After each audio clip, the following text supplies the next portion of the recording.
What's up everyone, it's me Jess and I'm an opera singer. Today's video is to the legendary Whitney Houston singing live at the 1989 Grammys with her song One Moment in Time. Let's go.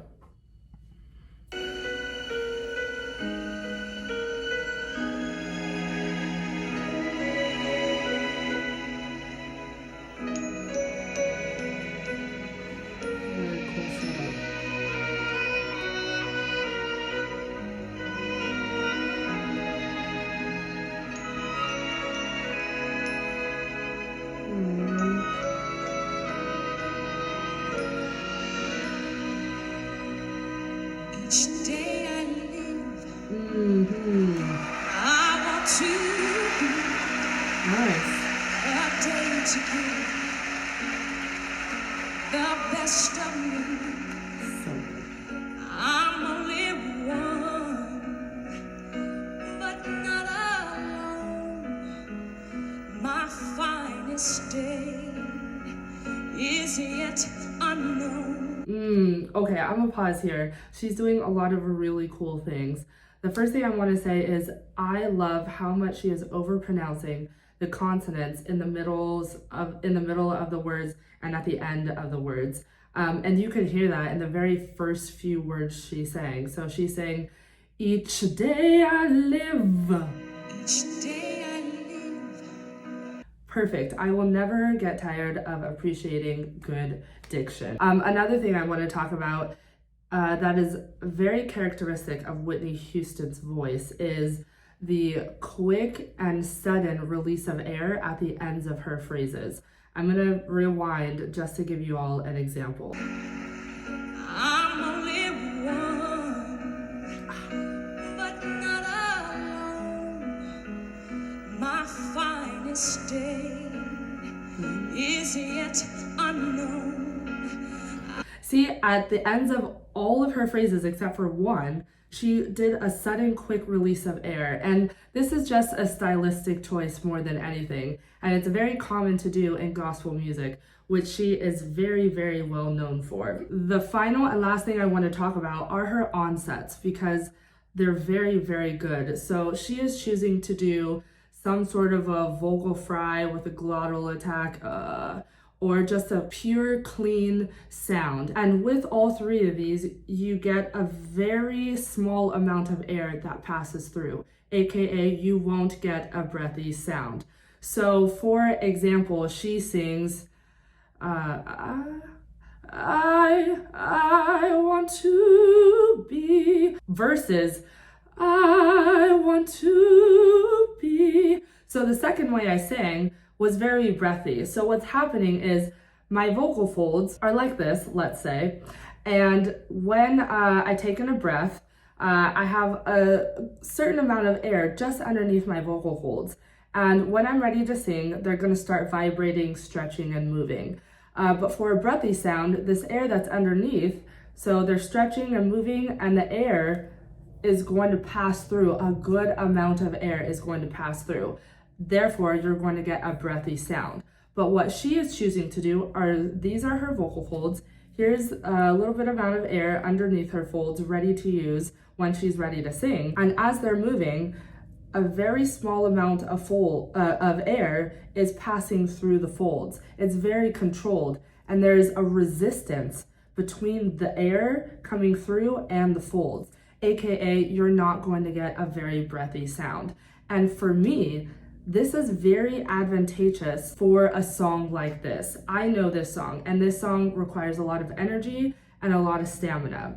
And her using this type of a technique, not a super breathy sound 24/7 throughout the entire song, is going to give her the stamina needed to get through the song. So very, very, very good. I broke my heart. Nice. For every game to taste the sweet. Oh, I've placed the pain. I rise and fall.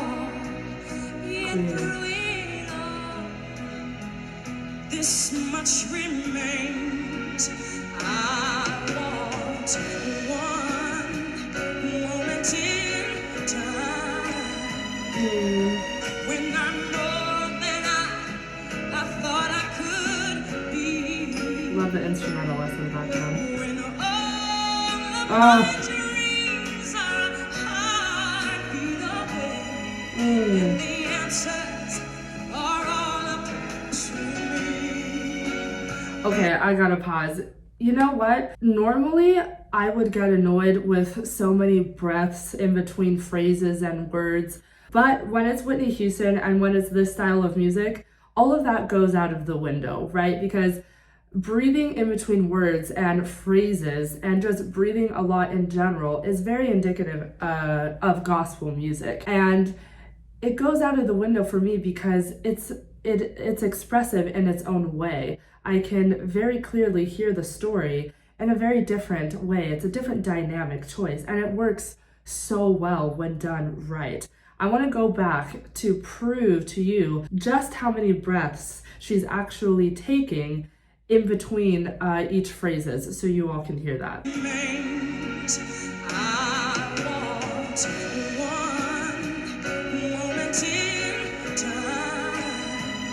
Okay, normally that would be way too many breaths, right? Especially because it's one sentence that happens in a short amount of time. Whitney Houston easily could have did that all in one breath at the very beginning of the phrase. But there's something about the way that she delivers the text that makes what she did captivating and totally acceptable. And it's not even about her pretty voice. Anybody can have a pretty voice. But she's telling me something, and that's the difference. Yes.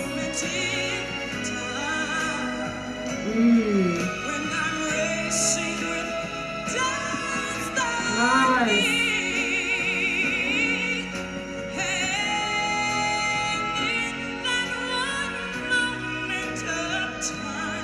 So clean.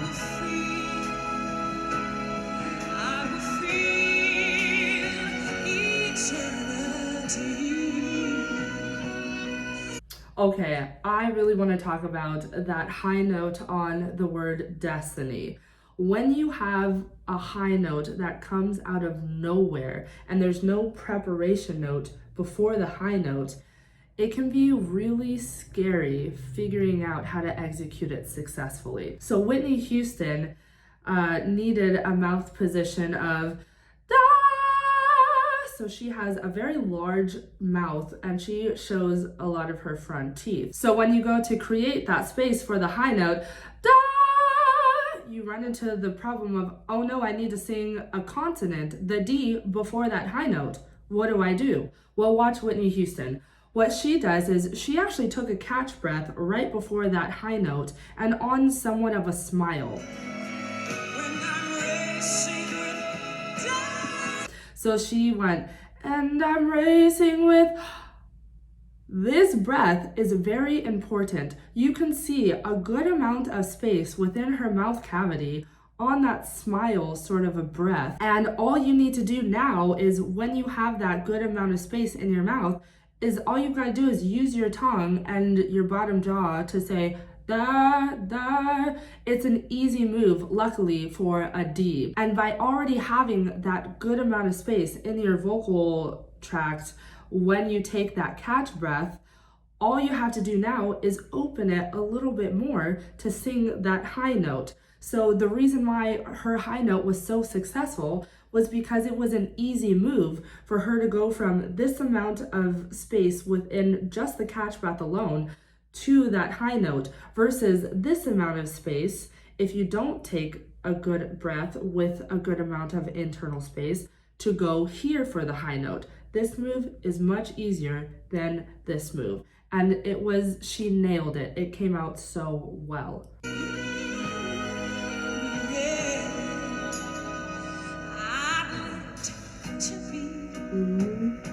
The very best.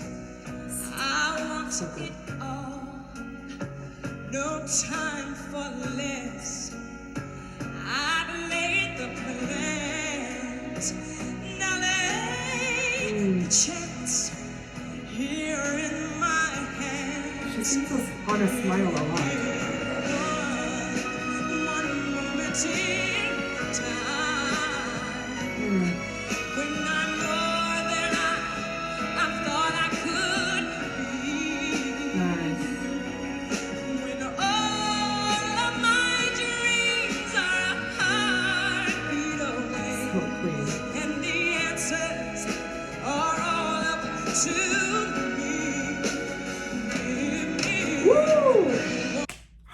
runs are so clean. I'm always impressed when singers can do runs in their lower register, but equally impressed when they can do runs in the opposing extreme registers. So good.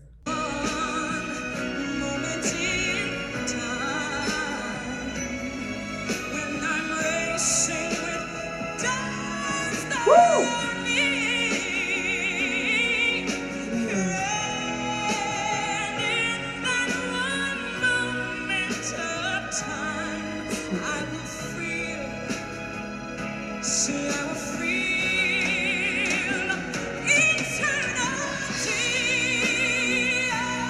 A little issue on that higher note, I think.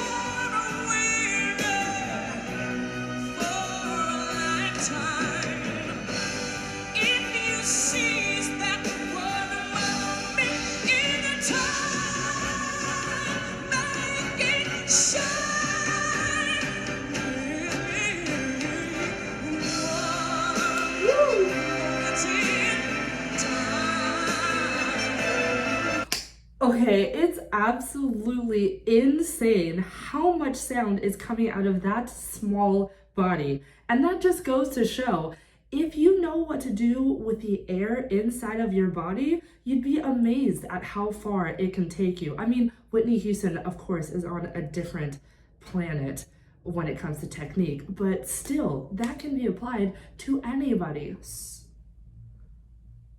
So good. Yeah, that's it.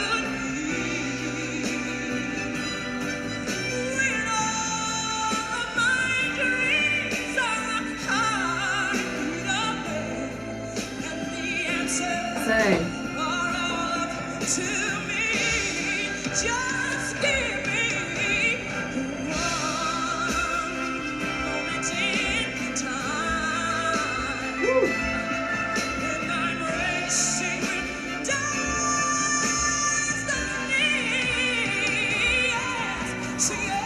That is a classic Whitney Houston sound. Taking a word, the original word in the song, Destiny, finishing that word off with a run, and then adding more of a run on the word yeah. I love it. We gotta replay.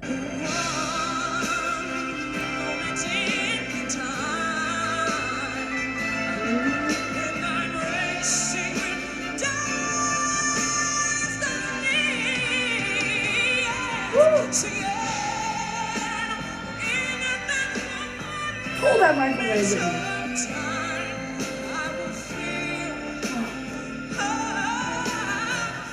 I love when she sings on a smile.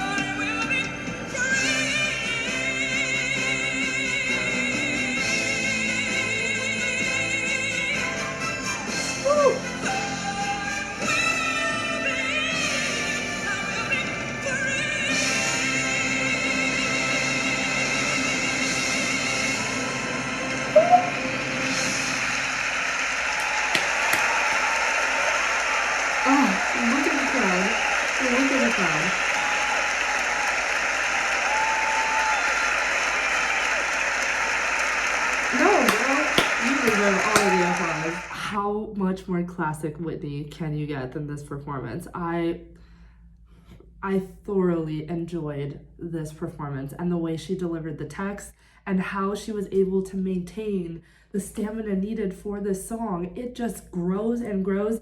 And then that high note on an E vowel, that is probably one of the most annoying things to do in singing history, is singing high on an E vowel. Nobody likes to do that. And I don't even know how she was able, it sounded good. A lot of it too is mental. If you have a high note on an E, yes, you need to open the vowel more because singing closed up high is just uncomfortable. But when you think of the closed vowel when singing, you'd be surprised how much of that true E vowel can come out.